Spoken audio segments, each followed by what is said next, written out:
Douglas Reed, quiet man, neighbor says harmless, family says devoted. But that night, everything shifted. The Mattoon skies were heavy, rain tapping like warnings on old windows. Inside the Reed home, Eleanor Crawford, 78, beloved grandmother, moved slowly through the dim kitchen, her eyes held decades of wisdom. Douglas was unusually tense, pacing, mumbling excuses. A plate slipped from his hands, shattered, fragments like the calm before a storm. Eleanor's voice trembled, asking questions he couldn't answer. Something dark lingered behind his gaze, shadows moved unnaturally in the corners of the room, and then a scream cut the night. Silence followed, neighbors slept unaware, but one thing became clear. Eleanor Crawford's life was in immediate danger, and Douglas's secrets were about to surface. Would anyone stop what was coming next? Police would later describe the scene as chilling, a house of quiet terror, blood smeared faintly on the kitchen floor. Douglas claimed an accident, confusion in his eyes. Witnesses spoke of odd noises, footsteps that didn't match his, a car leaving abruptly. The narrative began to fracture. Inconsistencies sprouted like weeds in a neglected garden. Neighbors remembered arguments they hadn't thought much of, strange deliveries, calls in the dead of night. Investigators noticed patterns, subtle, yet undeniable. Douglas's story shifted each time, alibis that dissolved under scrutiny. And yet, no one could grasp the full horror. A grandmother's laughter silenced, a family's trust shattered, the community's disbelief swelled. Who could have imagined the truth hiding behind a familiar face, and what twisted motive lay beneath? Detectives followed the trail, a web of deceit and half-truths. Douglas's car, his phone, even his friends became part of the puzzle. Forensic clues whispered secrets the human eye missed, fingerprints faint on kitchen counters, traces of cleaning agents, a broken window latch, timelines tangled. Each lie Douglas told added weight to suspicion. Slowly, the horror emerged. The grandmother who once baked pies and told stories of the past, now a victim of betrayal so intimate it stunned the senses.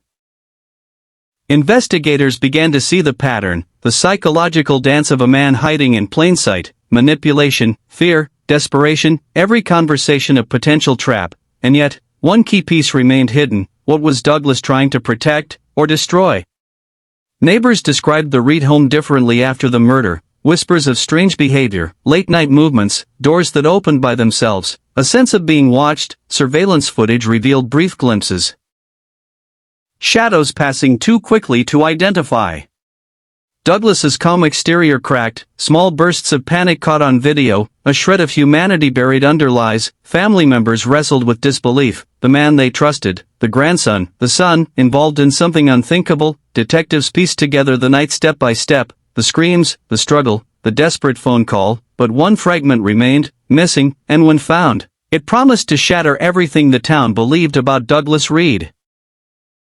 Would anyone be ready for the truth? Court documents later revealed an even darker picture, motive tangled with resentment, greed, and secrets older than anyone suspected. Douglas's past relationships, financial disputes, a history of small manipulations escalating into fatal intent. Friends remembered threats, fleeting glimpses of menace. Eleanor's trust exploited in the cruelest way. The courtroom hung on every revelation. Jurors confronted the unthinkable.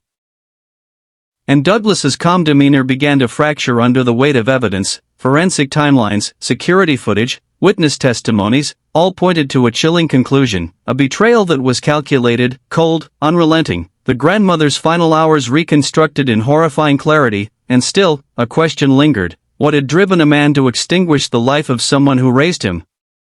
Then came the revelation no one saw coming, a hidden diary. Eleanor's final entries, a plea for help. A subtle accusation, and a name not yet spoken. Douglas was not acting alone. A network of secrets reached deeper, connections to friends, neighbors, someone who helped stage the scene, orchestrated the alibis. Investigators realized the deception was layered, each lie carefully placed to mislead. The grandmother's murder was more than a crime of passion, it was a meticulously planned betrayal. The town reeled, and in the end, Douglas's lies unraveled completely. But the final twist. The shocking truth about who else pulled the strings, left the community haunted, disturbed, questioning everyone they thought they knew, and wondering if anyone could ever feel safe again.